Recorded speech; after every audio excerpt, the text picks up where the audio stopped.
Bonjour et bienvenue. Donc je vais commencer à m'occuper du matériel que j'ai ramené de la forge.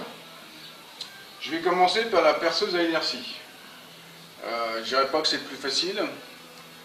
C'est pas forcément le plus facile, mais comme j'ai pas forcément l'intention de la garder, je vais la remettre en condition, la remettre en état, nettoyer, graisser, tout ça, faire voir comment elle fonctionne bien ou pas.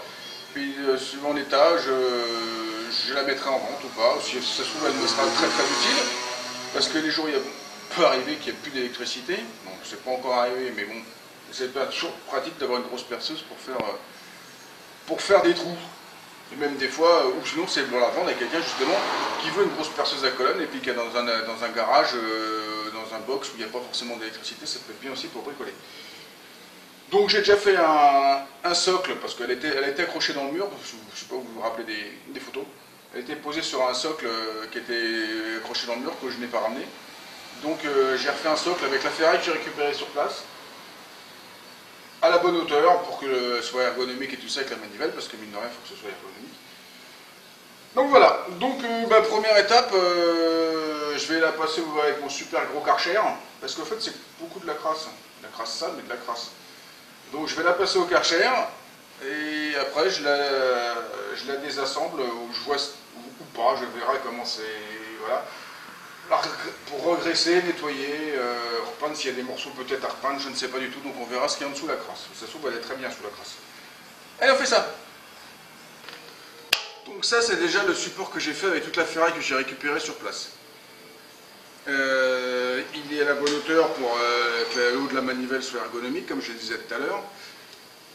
Il y a 4 pieds réglables, parce que si le sol n'est pas super plat, c'est bien. Et je remettrai encore un IPN par là, quand j'aurai mis la machine dessus, voir où ça ne gêne pas pour les pieds. Pour refaire un point de fixation vers l'avant, c'est pour que j'ai pas confiance, mais un troisième point triangulé, c'est pas mal, et ça permettra de mettre un transpal en dessous pour pouvoir le transporter. Voilà. Pour l'instant, Karcher.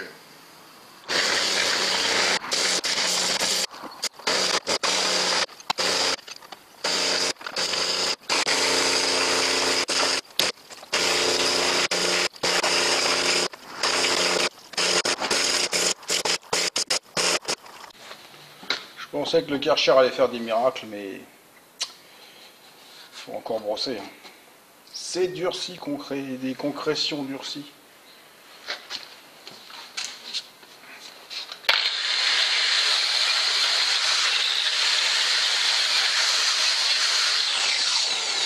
Bon, c'est pas suffisant. Ça, c'est mieux.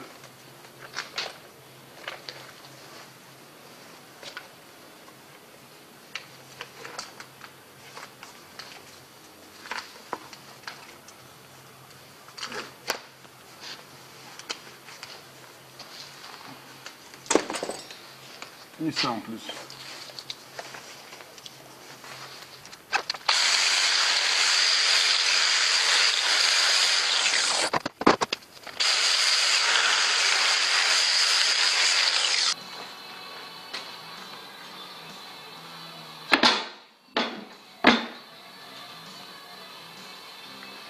Alors il y a une planche. Je laisse une planche en bois parce que le dessous de la semelle de ça là n'est pas plate. Et j'ai pas envie de la reprendre en phraseuse parce que c'est trop grand. Et ça va être trop long et trop compliqué à faire. Donc le support était plat, était en bois, donc j'ai refait une planche en bois. J'avais une planche en bois et la planche en bois va compenser les. Hein, ça va compenser les différences de semelle. Hein le chien? Bon oui. Voilà, donc c'est pour compenser la différence de pas plat. Il valide.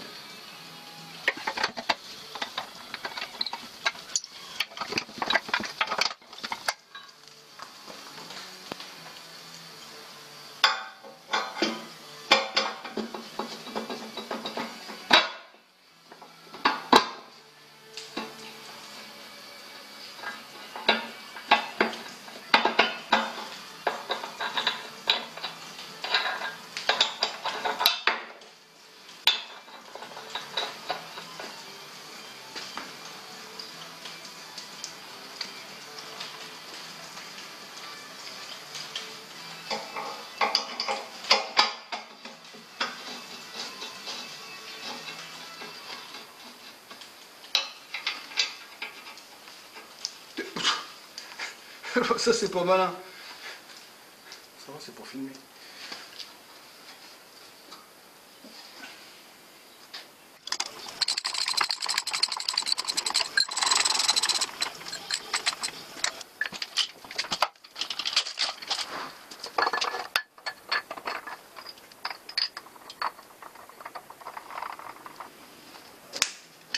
J'ai oublié de mettre de la graisse.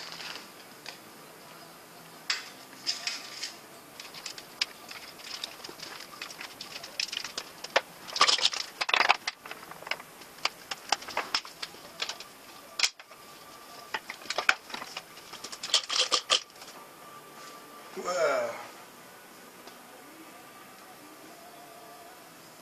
Je renforce. Donc là on peut remettre la petite clavette que j'avais démontée, la manivelle et les coups.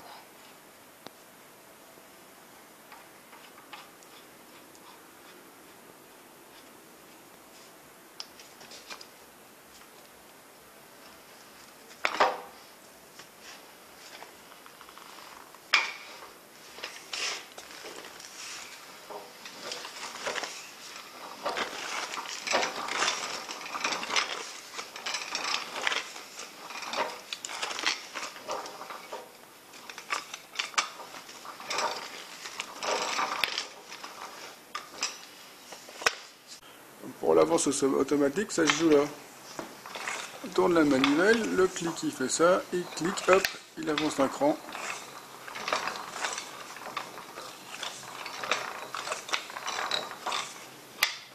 Voilà, c'est un petit peu embourbé.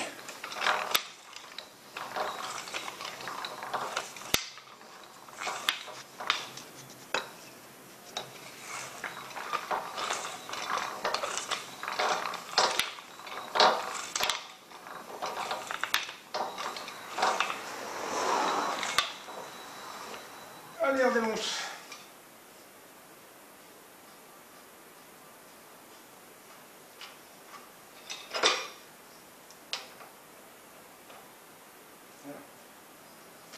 Alors le carter là c'est une pure fabrication de forgeron.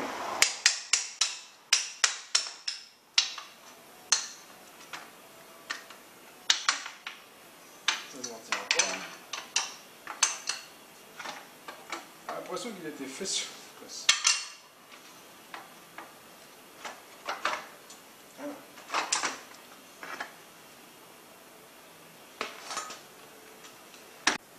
Ouais, ça, ce sont les jolies pièces qui tiennent le carter.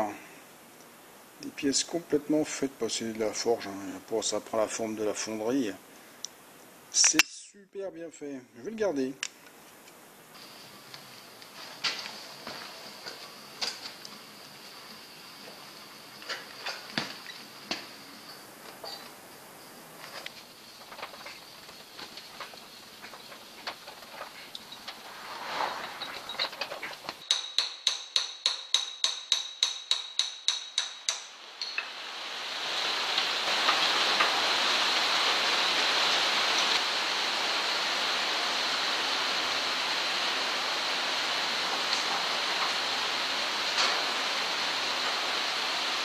Bon alors l'axe, cet axe-là sort vers le bas et celui-là sort vers le haut.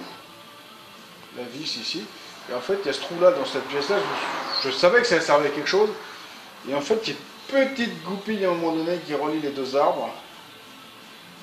Sauf qu'il faut juste la trouver dans la graisse. Oui. Donc là j'ai vu, j'ai trouvé. Donc maintenant on va pouvoir sortir.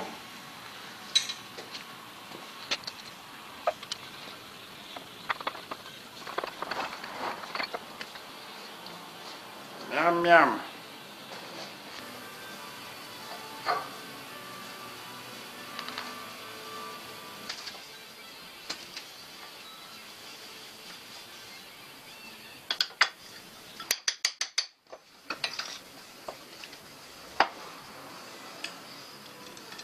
Et ça c'est le tube que comme un con j'ai rentré dedans. Ben il va le sortir. Il s'est emboîté sur deux choses. Alors ça va s'enlever comme ça.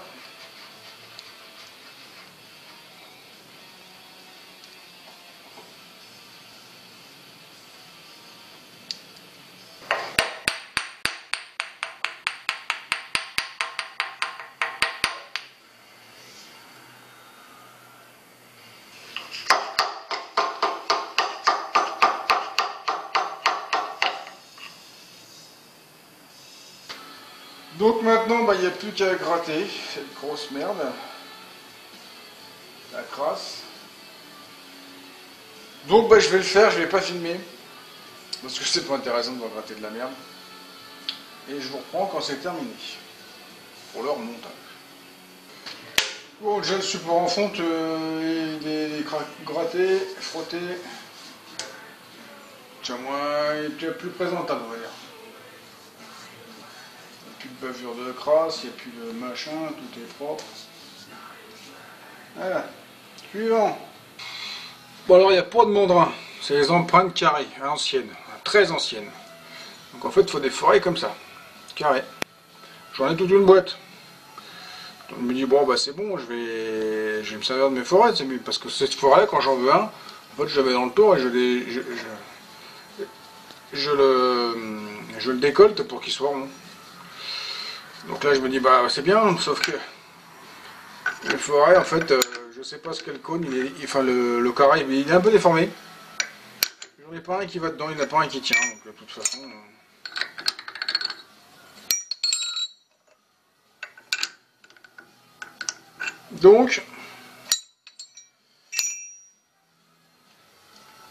Donc la solution, ça va être un cône. Ça, c'est un CM2. Je vais usiner ce truc-là, là, pour insérer ça là, dans le trou. Toc. Je ferai l'ouverture pour passer le chasse-cône. Ouais, chasse-cône. Et puis je mettrai un coup de soudure autour. Alors je sais pas si, ouais, soudure. La soudure, fera attention pour pas que ça chauffe de trop, mais soudure. Et après on y met, on pourra mettre un mandrin ou plein d'autres forêts à cône, quoi. J'en ai aussi plein. Voilà. Mais bon, c'est plus normal, plus standard, plus facile à revendre.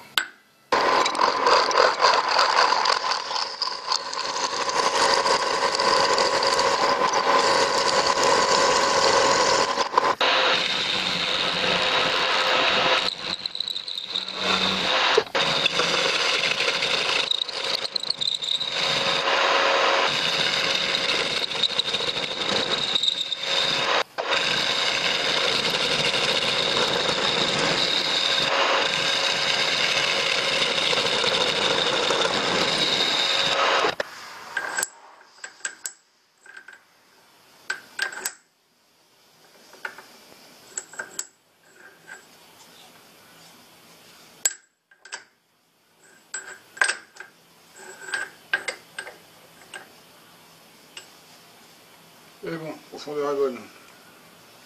Je coupe la queue, et puis c'est bon. Bon, alors dans la série, quand on fait une connerie, on recommence. Voilà, j'ai recommencé parce que, en fait, tout à l'heure, j'ai dit qu'il fallait couper, mais en fait, il m'en y avait 20 mm de trop. Ce qui fait qu'en fait, le cône, il fallait que je le rende quasiment complètement. C'est-à-dire qu'en fait, moi, je voulais, c'est que la lumière, elle reste dans cette partie-là, pour pas fragiliser l'axe derrière. Donc, en fait, voilà, je l'ai refait. Donc, ce que j'ai fait, voilà, ça, c'est pas malin.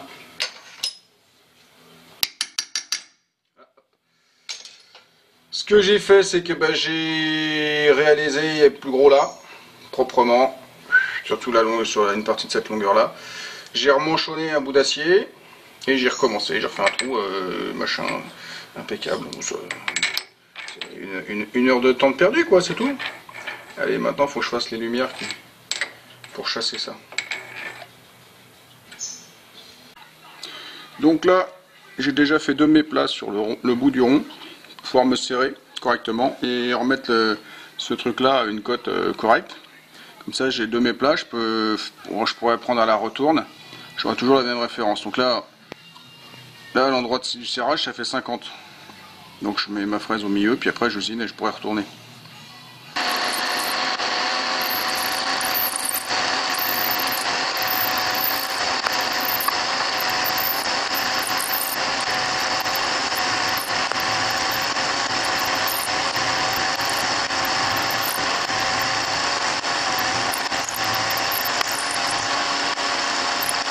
Donc voilà le résultat.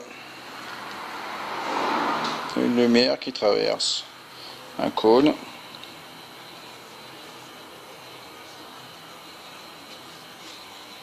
Et si je mets mon cône dedans,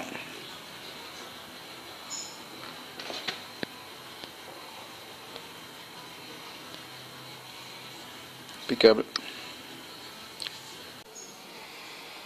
Donc à l'origine, je voulais le souder. Et en fait, je l'ai rentré au marteau. Et en fait, il bouge pas du tout. Je l'ai mis un tout petit poil de travers dedans. Hein. Donc, je voulais le remettre bien droit en le ressortant avec un chasse. En fait, il sort pas. Donc à mon avis, il faut faire un chasse spécifique. Et il va sortir, mais en fait, comme il sort pas, bah, je vais pas le souder. Alors à tout fait de le faire si vraiment ça voit que ça bouge, mais à mon avis, j'ai manchonné, rentré à la presse, c'est monté à 4 tonnes. Donc je pense que c'est serré. Là le cône il est bien fait, il bouge pas. Moi je pense que je vais le laisser comme ça. Bon alors ça fait maintenant quelques heures, voire jours, non heures, c'est que ça fait pas encore un jour, que ça trempe dans ma solution gasoil essence. Et tout ce qui était croûte dure est devenu mou. C'est bien. Plus qu'à gratter. Je pense que j'en ai pour un moment. Bon bah je vais vous épargner. Toujours pareil.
Alors normalement cette pièce là se sépare de ça.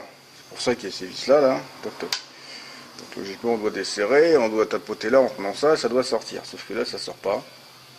Je l'ai mis dans le tour pour tenir ça fermement, et j'ai tapé là avec un gros marteau, ça n'a pas bougé.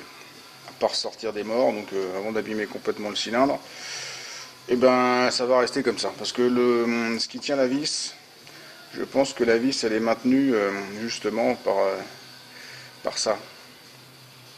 Il doit y avoir je sais pas ce qu'il peut y avoir, d'avoir un clip ou quelque chose derrière, ça sonne très très clair quand on tape dessus. Donc je pense que c'est quelque chose d'assez solide. Il n'y a pas de goupille. Il n'y a pas de goupille pour sortir quoi que ce soit. Il n'y a pas de rien. Donc ça sort forcément par là.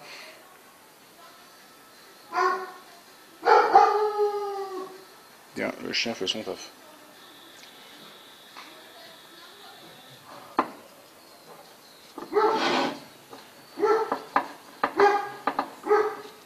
Donc voilà, on va laisser comme ça, on va gratter, puis ça va le faire. Là, la vis, elle est coincée, je l'ai foirée, donc bah, faut que je la fasse sauter à la perceuse.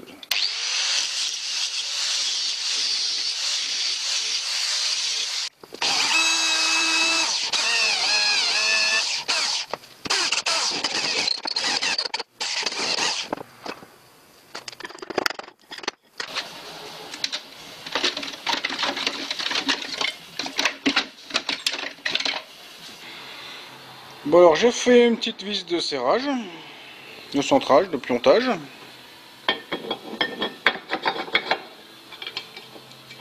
Un peu plus sérieuse que le bout de machin merdique qu'il y avait avant, et qui se serre avec les plates.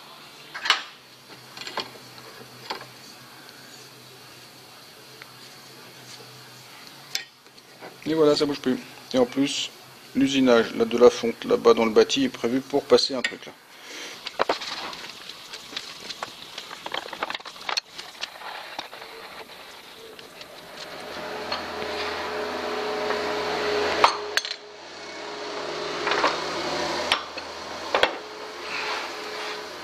On peut mettre une table.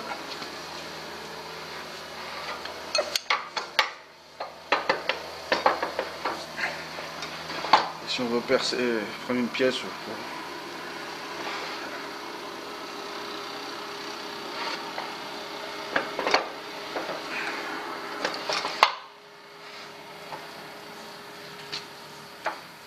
Bon alors le carter je le remets.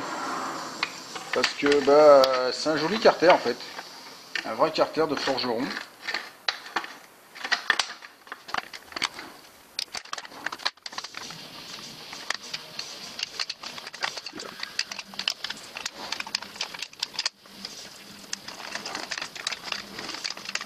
Et puis ça peut protéger les doigts et des éclaboussures.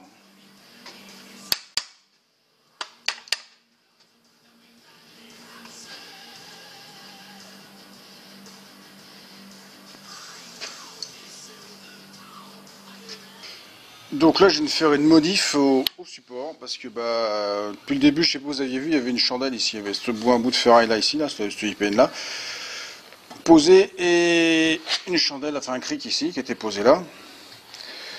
Donc là maintenant, bah, comme la perceuse est en place, j'ai soudé une poutre, mis des renforts, et là la perceuse elle bouge, elle nocte plus. Elle bouge plus. Et je peux maintenant mettre un transpal en dessous pour la déplacer. Parce que comme je vais avoir besoin de mettre le volant d'inertie, là où le volant d'inertie, il va être dans la poutre. Donc il faut que je déplace la perceuse.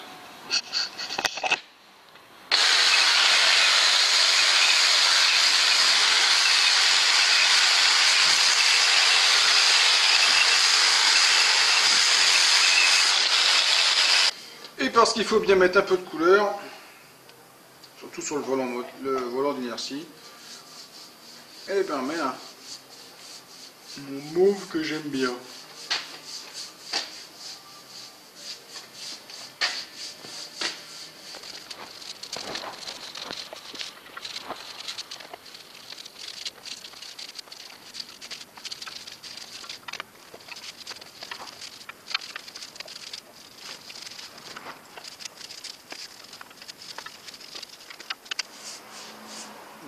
l'autre côté, c'est déjà sec. J'adore cette peinture.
Quand je pense qu'il y en a qui vont à la salle de sport pour faire du sport, bah faut venir tourner la manivelle.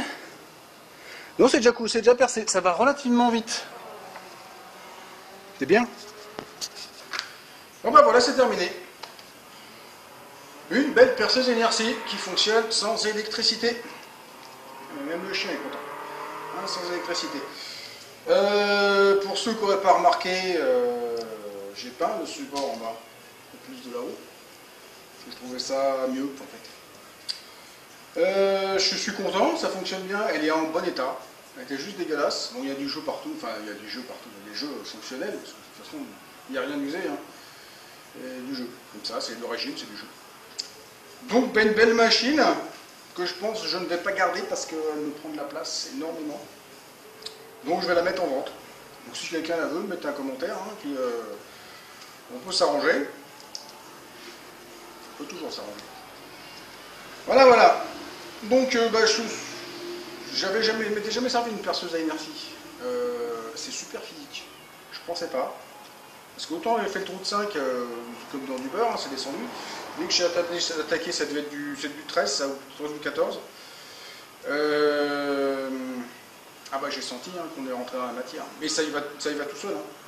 Une fois que c'est lancé là-haut, limite il faut faire gaffe parce qu'il ne faut pas se prendre la manivelle dans la figure. Bon, on m'a déjà conseillé de la motoriser, c'est-à-dire si on met une poulie puis un moteur, faisable. Hein. Limite c'est encore plus pratique. Je trouve ça dommage. Bon, après, ça ne va pas l'abîmer, hein. Il suffit de mettre un support en deux moteurs en bas, là, une courroie, et puis on a limite un train de vitesse, et puis on peut encore multiplier les vitesses. Donc voilà, voilà. Une belle machine avec des beaux mécanismes à l'ancienne, comme je les aime. L'avance automatique avec le petit cliquet, la roue à rochet, ça s'appelle roue à rochet. C'est une roue à rochet. Bon, bref, si c'est une roue à rochet. Eh ben, c'est pas mal, c'est bien. C'est pas réversible, mais c'est pas mal. Elle est toute souple, elle est toute beaucoup mieux que quand je l'ai ramenée. Et super, super, super, super, je suis content. Donc si ça vous a plu, si vous aimez les mecs qui tournent des manivelles, vous pouvez me laisser un petit pouce. Vous n'oubliez pas de me laisser un commentaire, de faire circuler sur les réseaux sociaux et de vous abonner à ma chaîne si ce n'est pas déjà fait. Et pour tous ceux qui veulent me joindre, tous les liens sont dans la description. Allez, au revoir! Et n'oubliez pas de vous abonner. Waf, waf, waf. Hein, le chien? Ouf. Ouf. Ouf. Ouf.